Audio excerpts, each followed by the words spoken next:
Assalomu alaykum hurmatli vatandoshlar va odatdagi yangiliklarimizni boshlaymiz. Boshlashdan oldin katta iltimos, meni ko'rayotgan bo'lsangiz, podpiskani bosinglar. Podpiska bizning kanalimizga rivojlanishiga juda ham yordam beradi. Iltimos, shuni bosib qo'yinglar. Moskva hamda Moskva oblasti va Sankt-Peterburgdagi hamyurtlarimizga 10 yillik stajiga ega ishonchli dokument xizmatlarini taklif qilamiz. Registratsiya va uni продление qilish, трудовой договор, уведомление, spravkalar, проверка bazalar xizmatlari mavjud. Muhim eslatma, Amina ilovasi to'liq ishlamaganligi sababli registratsiya qilmaganlar zudlik bilan ushbu xizmatdan foydalaning. Hoziroq ekrandagi raqamlarga qo'ng'iroq qiling yoki WhatsAppdan yozing. Assalomu alaykum. Xamenei AQSh va Isroildan tovon puli talab qildi. Videodan to'liq xabardor bo'lish uchun videoga like va podpiska tugmalarini bosib qo'ying.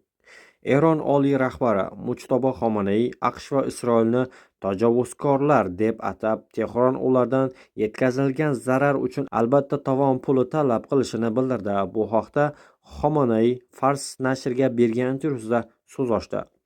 Uning aytishicha, Eron hech qachon hujum qilganlarni tinch qo'ymaydi va kompensatsiya undirish masalasini oxirigacha olib boradi.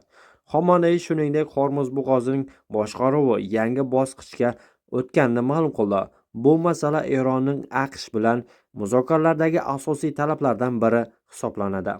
U Eron urush boshlamaganini ta'kidlab, biroq mamlakat o'z qonuniy hududlaridan hech qachon voz kechmasligini aytdi.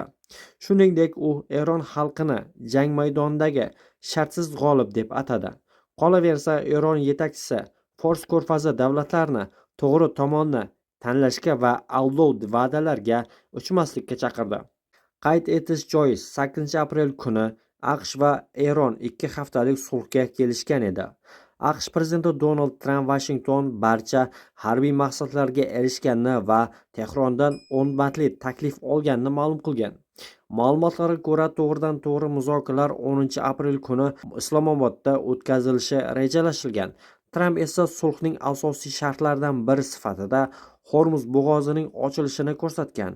U agar Eron kelishuvga amal qilmasa, AQSh yanada kuchliroq zarbalar berishi mumkinligini aytgan. Shu bilan birga NATO doirasida ham Hormuz bo'g'ozi xavfsizligi muhokama qilinmoqda. Eslatib o'tamiz, avvalroq AQSh prezidenti Donald Tramp Eronni Hormuz bo'g'ozi orqali o'tuvchi tankerlar uchun to'lov olishni darhol to'xtatishga chaqirgandi.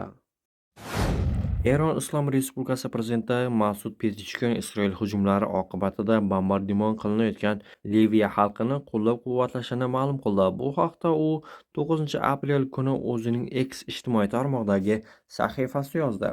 Sionistik rejimning Livanga qarshi yangilangan tajovuzi dastlabki o't ochishni to'xtatish kelishuvini ochiqchasiga buzishdir. Bunday aldamchi harakatlar ularning kelajakda ham muzokara bitimlariga amal qilmasligining xavfli belgisidir. Bu kabi harakatlar davom etaversa, muzokaralarni amalga oshirishdan hech qanday ma'no yo'q. Qo'llarimiz hamon tepkida. Eron livanlik qardoshlarini hech qachon yolg'iz tashlab ketmaydi, deydi Eron prezidenti. Ma'lumot uchun, joriy yilning 30-mart kuni Qizil yarim oy jamiyati AQSh va Isroilning Eronga qarshi harbiy operatsiyasi boshlangandan beri 102 mingdan ortiq fuqarolik obyektlari hujumga uchraganini xabar qilgan edi. Halok bo'lganlar soni bir haftadan ko'proq vaqt ichida 1,5 baravarga oshgan.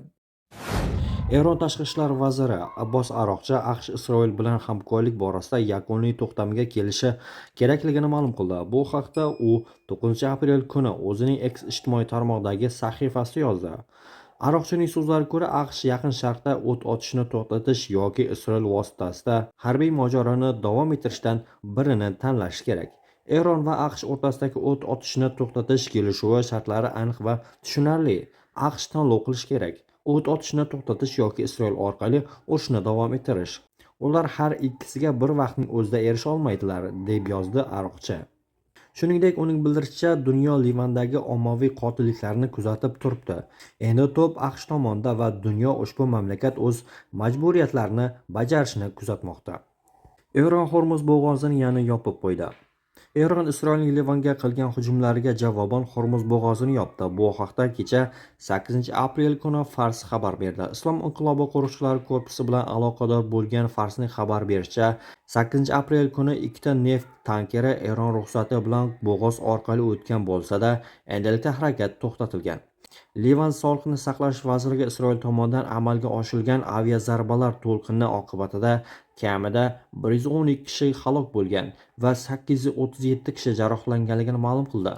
Eslatib o'tamiz, avvalroq Isroil mudofaa armiyasi hozirgi keskinlik boshlangandan beri Hizbulloh obyektlariga eng yirik zarbalar seriyasini berganini ma'lum qilgan edi.